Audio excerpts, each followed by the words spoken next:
Hello, good morning. Welcome to News Update with Maryam. And yes, this is where you get all your news headlines in Nigeria and also a little detail behind the headlines.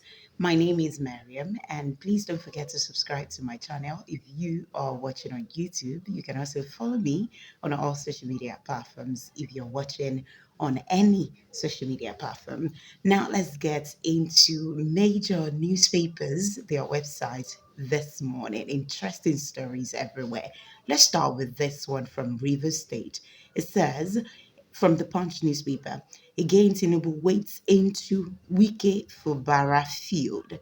There are indications that President Bola Tinubu has intervened in the ongoing feud between Rivers State Governor Simalala Ifubara and the Minister of the Federal Capital Territory, Nyesom Wike. Tinubu, according to a highly credible source, summoned Wike for a meeting over the Rivers crisis. Okay, still on the Rivers crisis, but this time around it is coming from the Platform Times website, and the story is quite interesting. According to the story from the Platform Times website, Rivers Assembly affirms impeachment of Fubara, denies suspension reports. The Rivers State House of Assembly has reaffirmed that the impeachment process against Governors Malala Ifubara and his deputy, Professor Ngozi Odu, is ongoing and strictly in line with constitutional provisions.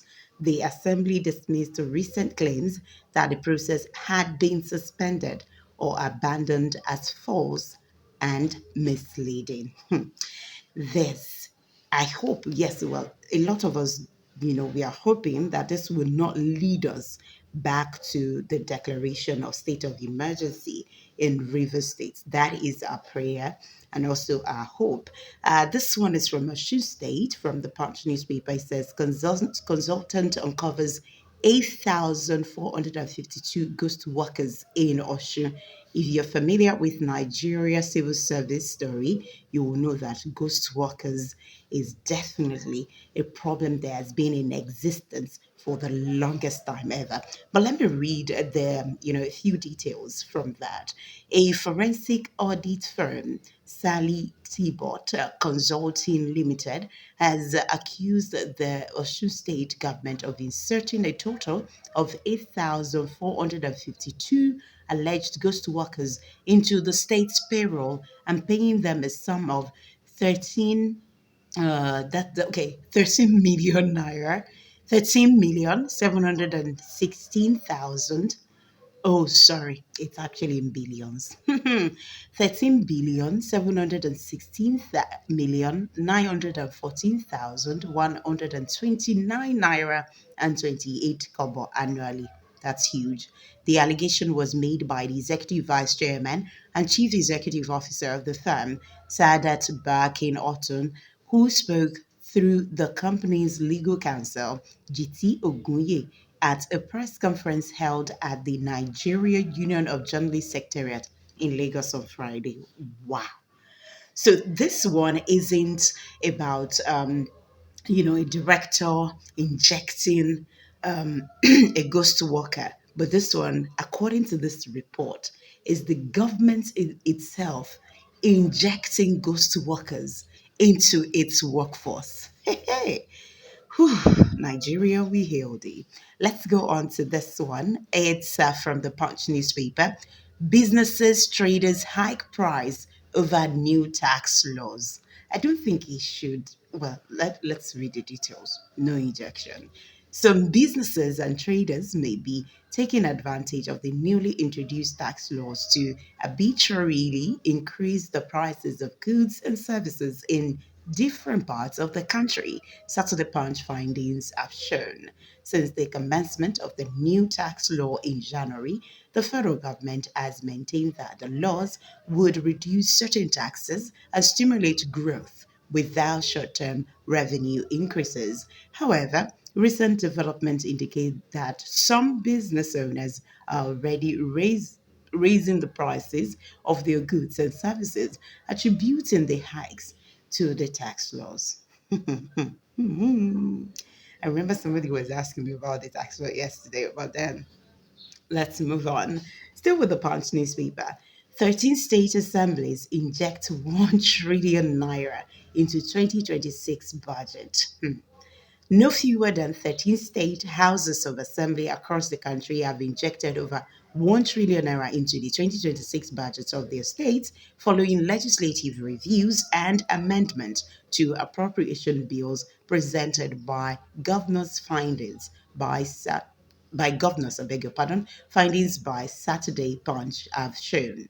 The figure emerged from an analysis of the 2026 budget proposal submitted by governors and the final appropriation laws passed by the assemblies, with the gaps reflecting legislative additions and adjustments. The development comes amid long-standing and persistent public calls for a reduction in the cost of governance, driven by concerns over mounting fiscal strain and the huge debt servicing burden facing subnational governments. It's okay. From the Punch newspaper, let's get on to the Platform Times. And this one, it's from the federal government. It concerns the federal government. It says federal government allocates 11 billion naira to reinstate ex-militants in 2026 budget. The federal government has earmarked 115 billion in the 2026 proposed budget to reintegrate former militants under the Presidential Amnesty Program PAP, aimed at stabilizing the Niger Delta region and fostering sustainable development. The allocation listed as an ongoing project under the service-wide vote of the Ministry of Budget and Economic Planning as part of the ministry's 9.1 trillion naira budget in the 2026 appropriation bill. The ministry, which manages the nation's budgetary planning, houses agencies such as the National Bureau of Statistics (NBS), Center for Management Development (CMD), and the Nigerian Institute for Economic and Social Research. The Presidential Amnesty Program is designed to provide skills acquisition, employment, and social reintegration for former militants, many of whom were once involved in violent agitation and disrupted economic activities in the Niger Delta. Okay, don't forget that the amnesty program is started with the administration of the former president, Chief Olusegun Obasanjo. He was the one who introduced the amnesty program to Niger Delta, and it was due to the unrest and the kidnappings that happened in the Niger Delta during his administration. So having this one back up just to ensure security in the Niger Delta, some people would say is good, but then let's wait and see what expert opinions will be on this particular one. Still moving on with the Platform Times this morning, the website. Trump shifts position, says the Muslim also suffer in Nigeria's killings. Okay, Nigeria attacks, I beg your pardon. United States President Donald Trump has revised his previous statement on religious violence in Nigeria, acknowledging that Muslims are also being killed in the country. Trump made the remarks during an interview with the New York Times published on Thursday, following questions about Washington's Christmas Day military strike in Nigeria. The operation targeted elements of Islamic State West Africa Province ISWAP, a Boko Haram splinter group responsible for years of attacks across of northern Nigeria. The U.S. military said the strike was conducted at the request of the Nigerian government. When asked about a prior statement from his Africa advisor, who had claimed that extremist groups were killing more Muslims than Christians in Nigeria, Trump responded, and I quote, I think that Muslims are being killed also in Nigeria, but it's mostly Christians. End of quote. And with that, we wrap up today's news update with Maryam. Thank you all so very much for watching. Don't forget to repost and please subscribe and put on your notification button so that you can get notified once I put up a new update. Thank you so much and do have a lovely weekend. Bye.